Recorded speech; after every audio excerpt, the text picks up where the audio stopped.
Bueno, seguimos aquí en este especial de TV1 con el licenciado Héctor Giuliano, desmenuzando un poco este tema de la relación que tiene entre la denuncia del fiscal Nisman y su muerte también con respecto a los fondos buitre o esta deuda externa que también nos involucra a todos los argentinos. Héctor, esta denuncia de Nisman, que en el bloque anterior dijiste, bueno, esto era un poco acelerarla, venir rápido en el verano para entorpecer obviamente el viaje de la presidenta a China y probablemente evitar... Una de las hipótesis ¿Hay posibles, alguna otra? sí, sí. ¿Qué otras hipótesis hay? De lo que yo veo, insisto, viendo este tema por un poco de afuera, ¿no? Es lo primero y principal, que no se explica el apresuramiento de la denuncia de Nisman de no ser por algún disparador político. Sí. Y justamente en eso coincide el giro de la presidenta a China, su reticencia a volver a la mesa de negociaciones con los holdouts en Nueva York, ¿no? Donde ya lo estaban esperando y combinando a que se presente a declarar, como quien dice, a negociar, y la propia estabilidad de Nisman, donde él con fundamento no preveía su remoción. Por eso se piensa que a lo mejor él imprudentemente, para salvar su propia estabilidad o su rol y su competencia, anticipaba una denuncia escandalosa para bloquear su remoción. Porque si lo iban a remover y él hace una denuncia, entonces queda como que es removido después de efectuar la denuncia. Lo que pasa es que la suposición que eso da lugar es a que esa maniobra fue muy personal o que quedó descalzada cuando vieron que eso iba a ser contraproducente, que la denuncia iba a terminar en un papelón y Nisman podía terminar preso. Y cuando alguien forma parte de una cadena muy pesada, esa cadena se tiene que cortar de alguna manera. Por eso, si fue un suicidio, si fue un asesinato muy sofisticado, si fue una inducción del suicidio, es decir, si quien llevó Lago Marcino no llevó solamente una pistola, sino llevó también un mensaje. No, eso es imposible saberlo, eso se va a estar discutiendo. Yo lo único que me fijo, insisto, es en el contexto en el cual se dan los hechos. Pues te señalo una cosa que pasa desapercibido. Los fondos buitre actuaron contra la Argentina, no solamente en aspecto financiero. La reunión de Alepo entre el canciller Timmermans y Salehi, el canciller iraní, se llevó a cabo, creo que fue en noviembre del año 2011. Y permaneció, no fue dada a difundir por el gobierno hasta que lo levante y lo denuncie el periodista Eliashev en marzo del año siguiente. Con lo cual se abre la discusión acerca de un acercamiento y cambio de expectativa de la causa AMIA por un posible acuerdo directo con Irán. Al año siguiente cae esta denuncia contra la fragata Libertad, que le representó un serio dolor de cabeza al gobierno. Una maniobra que no tenía ninguna finalidad financiera en sí mismo, porque no iban a terminar embargando un buque de guerra, aunque a la Argentina la salvó más el Tribunal del Mar que su propia condición legal, ¿no?, por los allanamientos jurídicos que hizo. Pero concretamente, esa fue una movida política que yo en su momento lo comenté con amigos, digo, me parece que acá detrás de esto está la mano política de que hay la línea dura del lobby israelí norteamericano está utilizando el tema con doble finalidad. Al año siguiente, en el 2013, se producen las solicitadas que ATFA, el lobby de los acreedores que está financiado por Singer, hacen los diarios norteamericanos. Bueno, el titular de ATFA es Robert Raven, que es un analista político muy importante y tiene su consultora política, un hombre también de la colectividad judía norteamericana. Presidente y vicepresidente son respectivamente Robert Shapiro y Nancy Soderberg, ¿no? La asesora legal de Singer es la ex secretaria de Estado Madeleine Albright, que es de apellido Korbel, porque ella es judía checoslovaca, ¿no? Bueno, y las solicitadas de los fondos buitre en los diarios norteamericanos de mediados de 2013 no eran sobre la deuda argentina solo, era sobre el acuerdo Irán-AMIA. Así que, caramba, estos fondos buitres están en la misma línea, es decir, es la misma tesitura. Lógicamente el gobierno les imputó oportunismo. Las entidades judías en la Argentina repudiaron que se utilice la causa AMIA, pero lo único concreto es que estaban diciendo lo mismo, ¿no? Y que aparece desde ese momento que el tema Irán-AMIA es parte también de los reclamos de los fondos buitres, punto. Hasta ahí es lo que uno puede llegar. Después viene el ataque con la ruta de dinero K, que es un ataque netamente de desprestigio político que le hacen al gobierno, descubriéndole toda la red de fuga de capitales negro de las empresas kirchneristas. Y por último viene esta reticencia del gobierno a arreglar con los fondos buitres. Así que la denuncia Nisman caiga apresuradamente en este contexto no me parece que es fabular, me parece que es tomar, como digo yo, una metodología muy simple: hechos, fechas, actores y registrar lo que pasa.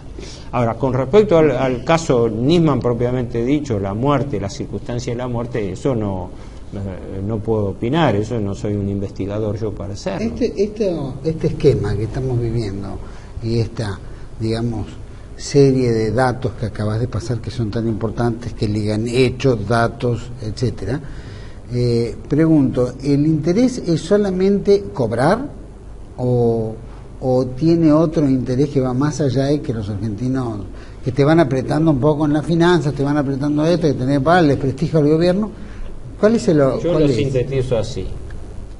¿Qué son los fondos buitres? ¿Qué quieren? ¿Qué hacen? ¿Cómo lo hacen? Es un misterio. Porque si vos podés tener la extraterritorialidad que a 150 millas, creo que de Miami, tenés las Islas Caimán como un descarado paraíso fiscal, ¿no? Donde se lava cualquier cantidad de dinero, donde se maneja dinero y las autoridades no intervienen, quiere decir que las fuerzas financieras que operan allí son tanto más poderosas que los propios estados, ¿no? Lo que veo yo es una probada. Con los fondos buitres pasa como con la droga. Nadie lucha contra la droga, todos luchan por la droga. Con los fondos buitres pasa lo mismo. Lo que se está viendo es una andanada donde los intereses de Wall Street bombardean los paraísos fiscales en Europa. Caso Luxemburgo, Liechtenstein, o el paraíso fiscal de Francia, que es Mónaco, ¿no? Y a su vez los capitales europeos censuran la extraterritorialidad de otros que giran en el ámbito anglo-norteamericano, porque con las Islas Caimán a la cabeza, los paraísos fiscales son del ámbito de la libra, ¿no? O del dólar. Y su cabeza importante, en realidad, el eje de todo esto, yo lo veo en Hong Kong y en su estatuto de extraterritorialidad. Así que ya esto se dispara a un nivel de muy alta finanza. Eso era lo que yo llego, que el giro de una presidenta en las postrimerías de su mandato, dando un cambio violento de eje, diciendo no solamente nos desplazamos nuestros requerimientos de inversiones del ámbito del dólar al ámbito del yuan libra o euro, ¿no? Y que además que lo hacemos en el último mandato nos sirve eso para volver al mercado de capitales con nuevo endeudamiento que se va a solapar con el anterior. Para mí es un fenómeno, es un cambio relevante. Esto no. Entonces los fondos buitres no es que acá siguen una estrategia meramente financiera, que quieren cobrar. Acá se están dirimiendo hegemonías financieras. Ejemplo, la isla de Kish. Todo el embate del gobierno norteamericano contra el gobierno iraní se dispara con la excusa del plan nuclear iraní cuando el gobierno Ahmadinejad presenta en el año 2006 el proyecto de, es zona franca, ¿no? Zona de libre comercio, de crear una bolsa de petróleo iraní en euros en la isla de Kish, que está cercana al estrecho de Hormuz, que separa el Golfo Pérsico del Mar de Omán, y que es un centro turístico, incluso competencia de Dubái, de los jeques árabes, todo. Da la casualidad que desde que aparece la idea, ya había motivado el ataque contra Saddam Hussein, si se dice contra Gaddafi en Libia, el gobierno norteamericano empieza con toda la maquinaria de la amenaza del partido de la guerra. Cuando esa amenaza cede, ¿qué ocurre? Se llega al acuerdo, o mejor dicho, cuando se llega al acuerdo Obama-Rouhani, eso se desacelera. Entonces la causa AMIA como casus belli para esa guerra no tiene finalidad. La empiezan a desactivar y eso dejaba en el aire, a mi juicio, gravemente... Se desactiva. ¿Cómo? Se activa, claro, y se desactiva de acuerdo a la necesidad. Así como hipótesis general, y para no extenderme más, lo único que puedo decir es que con estos elementos, quizás tirado un poco desordenadamente, lo que está y está en juego es este replanteo, tanto de la causa AMIA, que es insostenible por la falta de pruebas contra Irán, como también el cambio financiero que está teniendo la Argentina, que hace que justamente en este momento se dispara la denuncia a Nisman y queda como un golpe fallido. ¿Esto puede ser también una pelea de sionistas? Puede tener vinculaciones dentro de la colectividad judía, porque desde el canciller, bueno, los grandes grupos económicos, financieros judíos en la Argentina no están, que yo sepa, enfrentados al gobierno. El grupo Zielecki, Wertheim, el grupo Elstein, el grupo Eskenazi, que maneja dinero del gobierno, las mismas figuras de gobierno, desde el canciller Timmermans al ministro de Economía Kicillof, los grandes medios de comunicación. Evidentemente, es más, esto que uno está diciendo no es para que le pongan el mote de antisemita. Periodistas como Raúl Colman, Goldberg, el que escribió el libro Con la Nata, Gabriel Levinas, han demostrado palmariamente que la pista iraní no tiene sustento. ¿Dónde quedaba Nisman en todo esto? Quedaba colgado del pincel y con una causa por espionaje contra el Estado. Así que por eso el peligro acá es que la muerte de Nisman desplace la atención de la falsía de su denuncia y que a su vez la falsía de su denuncia sea utilizada para dar otro giro diversivo a la causa, que no sé si con el juez Rafecas o con quien sea puede o no tener. Eso ya no escapa a mi criterio, ¿no? Te agradezco mucho, Héctor. Disculpame si me excedí un poco en el tiempo, pero te agradezco porque fue muy claro y aparte tiene que ver, y esto es lo que nos involucra a todos los argentinos, más allá de la causa y de las víctimas de estos atentados, de todo, ya todos los argentinos somos víctimas, ¿no? De todo sí, con esto se está jugando meollo de conspiración que se está trabajando. Y se está jugando una variante sumamente importante en las postrimerías del mandato de la presidenta. Claro, esto no es secundario. Y que justamente los tres candidatos esta bomba le queda a la administración siguiente. Y que ya todos fueron al Wall Street, y ya todos tocaron la campanita, y todos fueron al Congreso Mundial Judío, y todos fueron, es decir, ya todos vienen con un librito, como dice Adrián Saguchi. Sí, perdona, una digresión. La denuncia habla de diplomacia paralela. Por favor, es un insulto decir que la diplomacia paralela la llevaban Delía, Esteche, Cahill. Diplomacia paralela es la que lleva Susan Sigal con el Consejo de las Américas, que lo llama a los candidatos Scioli, Massa y Macri a que vayan a rendir examen en el Waldorf Astoria o le hacen a para ver cómo va. Pero el tema es, estos candidatos del riñón del sistema financiero van a tener que pagar deuda con acreedores de Wall Street o con acreedores de Hong Kong o de China. Esa es la duda que me queda a mí. Bueno, ahí va a ser la gran pelea también, ¿no? Sí, interna. Sí. Héctor, mil gracias. No, al contrario, gracias a vos. Y a todos ustedes les agradezco por acompañarnos. Por supuesto, nos deja un sabor amargo, porque todo lo que de alguna manera se fue creando sobre Nisman como un hombre con un gran patriotismo, peleando por la claridad de lo que era el caso AMIA, etcétera, especialmente por las víctimas. Y que después todo esto resulta en en una mezcla tan compleja, ¿no es cierto?, y donde vemos que hay actores de diferentes sectores, intereses de diferentes sectores, que como bien dijo Héctor, cuando todos los contactos se conforman en una red, esto sin duda genera una conspiración. Y la conspiración puede ir para cualquier lado. El caso Nisman, muerto ahora, que postcede al caso AMIA, va desviando la atención y seguramente AMIA va a quedar en la nebulosa porque será un elemento de interés para descubrirlo o taparlo o usarlo en el momento que se necesite en algún momento.